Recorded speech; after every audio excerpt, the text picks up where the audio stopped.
Olá, aluno Redação a Mil, tudo certo? Espero que esteja tudo bem e que seus estudos também estejam a mil.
Olá, aluno Redação a Mil. Nesse vídeo abordaremos sobre mais um gênero textual.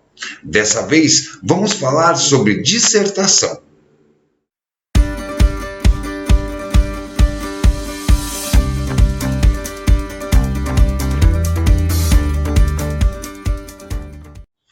O que é dissertar? Dissertar é descrever o tema do seu texto para o leitor, apresentando a sua opinião, sem esquecer de justificar o seu posicionamento, o porquê do seu posicionamento.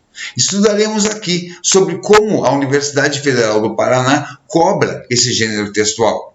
Diferente do Enem e de outros concursos vestibulares que dão limite máximo de 25 a 30 linhas, a UFPR traz textos de no máximo 10 a 15 linhas para a sua produção, e isso muda completamente a estrutura do seu texto.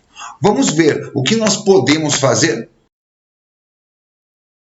A Universidade Federal do Paraná cobra questões que variam entre o limite de 8 a 10 linhas, de 10 a 12 linhas e de 12 a 15 linhas, mudando bastante a estrutura convencional de um texto dissertativo. No início do seu texto, você deve apresentar a descrição do tema, o seu posicionamento, que poderá ser apresentado em primeira ou em terceira pessoa, já falaremos mais sobre esse aspecto. E ao exibir a sua opinião, justifique o porquê você pensa de tal forma, com argumentos que sustentem e fortaleçam o seu ponto de vista. Temos um exemplo sobre como realizar isso de forma clara e objetiva. Essa é uma frase inicial de um texto dissertativo curto, como estamos estudando, e o candidato conseguiu apresentar o tema para o leitor, assim como o seu posicionamento e justificou o porquê. Precisamos de novas alternativas para o transporte. Basta vermos os constantes congestionamentos que revelam caótica a situação do trânsito no país. O tema temos na leitura geral da frase. O posicionamento do candidato aparece na palavra caótica e ele justifica a partir do quê? A partir dos constantes congestionamentos, que revelam o que? A opinião dele, o posicionamento, que a situação do trânsito no país está caótica.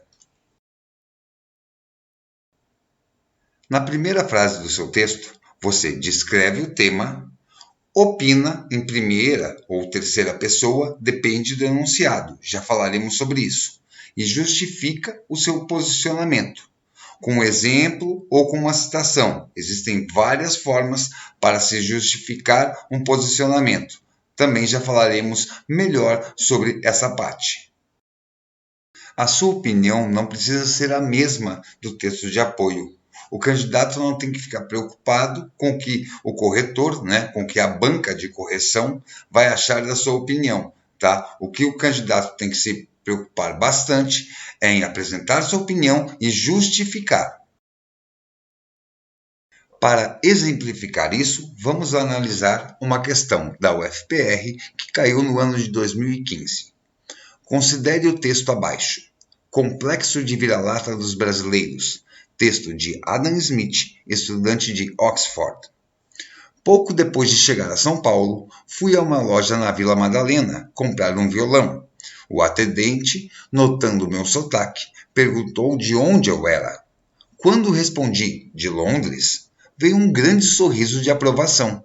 Devolvi a pergunta e ele respondeu: sou deste país sofrido aqui. Fiquei surpreso. Eu, como vários gringos que conheço que ficaram um tempo no Brasil, adoro o país pela cultura e pelo povo, apesar dos problemas. E que país não tem problemas? O Brasil tem uma reputação invejável no exterior, mas os brasileiros, às vezes, parecem ser cegos para tudo exceto o lado negativo. Frustração e ódio da própria cultura foram coisas que senti bastante e me surpreenderam durante meus 6 meses no Brasil. Sei que há problemas, mas será que não há também exagero no sentido apartidário da discussão? Tem uma expressão brasileira frequentemente mencionada que parece resumir essa questão: complexo de vira-lata. A frase tem origem na derrota desastrosa do Brasil nas mãos da seleção uruguaia no Maracanã, no final da Copa de 1950. Foi usada por Nelson Rodrigues para descrever a inferioridade em que o brasileiro se coloca voluntariamente em face do resto do mundo. E, por todo lado, percebi o que gradualmente comecei a enxergar como o aspecto mais sofrido desse país: a combinação do abandono de tudo brasileiro e veneração, principalmente, de tudo americano. É um processo que parece estrangular a identidade brasileira. Sei que é complicado generalizar e que minha estada no Brasil não me torna um especialista, mas isso pode ser visto nos shoppings, clones dos malls dos Estados Unidos, com aquele microclima de consumismo frígido, e lojas com nomes em inglês e onde mesmo liquidação vira sale. Pode ser sentido na comida. Neste país tropical, tão fértil e com tantos produtos maravilhosos, é mais fácil achar hot dog e hambúrguer do que tapioca nas ruas. Pode ser ouvido na música americana que toca nos carros, lojas e bares no berço do samba e da bossa nova. Pode ser visto também no estilo das pessoas na rua. Para mim, uma das coisas mais lindas do Brasil é a mistura das raças. Mas, em Sampa, vi brasileiras com cabelo loiro descolorido por toda a parte. Para mim, aliás, tenho orgulho de ser mulato e afro-britânico, dá pena ver o esforço das brasileiras em criar uma aparência caucasiana. O Brasil está passando por um período difícil e, para muitos brasileiros com quem falei sobre os problemas, a solução ideal seria ir embora, abandonar esse país para viver um idealizado sonho americano. Acho esta solução deprimente. Não tenho remédio para os problemas do Brasil, obviamente, mas não consigo me desfazer da impressão de que, talvez, se os brasileiros tivessem um pouco mais orgulho da própria identidade, este país ficaria ainda mais incrível. Se há insatisfação, não faz mais sentido tentar melhorar o sistema? Vamos para o enunciado da questão. Vamos ver o que a Universidade Federal do Paraná cobrou dos candidatos com esta proposta. Tendo como ponto de partida as impressões do estudante inglês Adam Smith sobre o Brasil, formule uma resposta para a seguinte questão: existe uma solução para o complexo de vira-lata dos brasileiros? Seu texto deve fazer referência ao texto, retomando seus argumentos, apresentar com clareza e autonomia uma resposta à pergunta acima, justificando-a, ter de 6 a 8 linhas. Nós temos aí uma questão com um número de linhas bem curto, tá? De 6 a 8 linhas. Então, o candidato tinha que apresentar um grande poder de síntese. Vamos lá. Você tinha que responder à pergunta ali do enunciado, se existe uma solução para o complexo de vira-lata dos brasileiros. tá? E fazer referência ao texto do Adam Smith. Você podia citar, né, o nome dele, o texto, e poderia citar também, né, deveria citar também qual a ideia, qual a tese apresentada aí pelo autor do texto, nesse caso, o estudante de Oxford, Adam Smith. Tá? Um texto curto, o candidato precisava apresentar tudo isso de forma muito clara e muito objetiva. Então, uma questão aí de nível médio a difícil. O mais esperado para essa proposta são produções que concordem com o texto de apoio. Porém, temos aí uma produção adequada que vai contra o texto de apoio, que não concorda com o texto de apoio. Vamos ler. São de Chico Buarque os versos. Mas agora o meu dia a dia é no meio da gataria, pela rua virando lata, eu sou mais eu, que se encontra a resposta em meio às latas, ao que alguns denominam como complexo de vira-lata dos brasileiros. Texto de Adam Smith, 14 de 5 de 2015. Ora, por favor, adoramos o nosso país, mas queremos mais, queremos melhorar. Desde quando ficar inerte leva a algum lugar? Não estamos cegos perante as belezas e reputação do país, mas queremos também enxergar solução para as mazelas. Ronronamos, mas de satisfação como os felinos.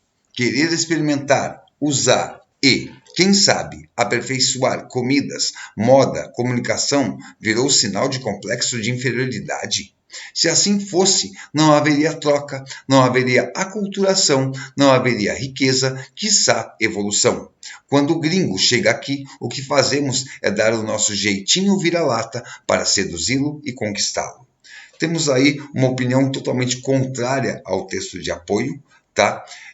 Onde o candidato apresenta que, na opinião dele, é uma aculturação, se apropriar de culturas estrangeiras só fortalece a cultura nacional, tá? E ele justifica isso, né, a partir de uma citação de uma letra do Chico Buarque e consegue fazer a defesa do seu ponto de vista aí a partir de uma citação inicial. Nesse exemplo, podemos notar que não foi utilizada aquela estrutura clássica de introdução, desenvolvimento e conclusão. Por ser um texto curto, o candidato fez o quê? Apresentou sua tese, né? Ele começou com uma citação inicial, defendeu a sua tese, deu a sua justificativa e fez o fechamento do texto. Mas tudo isso em um parágrafo só, um texto de 6 a 8 linhas, um parágrafo só, de forma clara e muito objetiva. Para justificar o seu posicionamento, você pode usar exemplos ou citações. Num texto curto, use só um exemplo ou só uma citação. Exemplo, você pode usar coisas atuais, tá? Fatos atuais, né? Baseados aí em notícias, tá? Citações, nós podemos usar citações históricas, utilizar da história, períodos históricos, da filosofia, tá? Algumas citações de alguns pensadores ligados à filosofia. Nesse caso aí temos os clássicos, Platão, Aristóteles, mas podemos puxar coisas mais modernas, tá? Podemos também puxar sociologia, fazer citações sociológicas, tá? Um autor muito utilizado aí na Federal, tanto por estudantes como em produção também de propostas, é o Zygmunt Bauman, então é bom dar uma olhadinha aí no nome do Zygmunt Bauman, e também podemos fazer citações artísticas, como nós vimos aí neste exemplo, letras de música, partes de filme, períodos literários, citações de séries, tá? Se necessário, apresente uma solução para um problema. Porém, a Federal não cobra obrigatoriamente, como na prova do Enem, ter uma proposta de solução, de intervenção social, como o Enem cobra. Se você for colocar, mesmo a Federal não colocando, e você quiser colocar uma proposta de solução, se atente muito a 2 pontos. Você tem que deixar bem claro qual é a sua proposta e como fazer para realizá-la. Como fazer para colocar em prática aí o que você está sugerindo.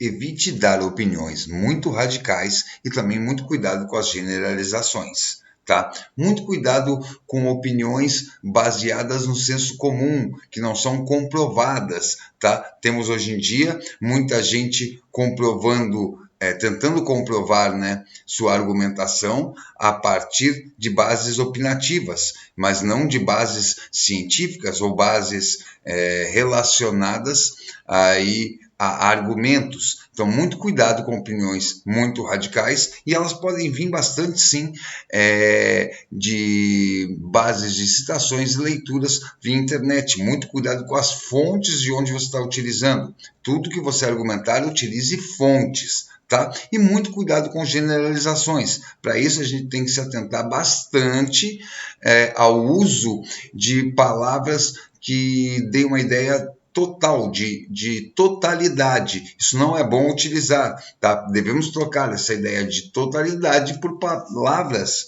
né? Palavras aí que tragam uma ideia de possibilidade.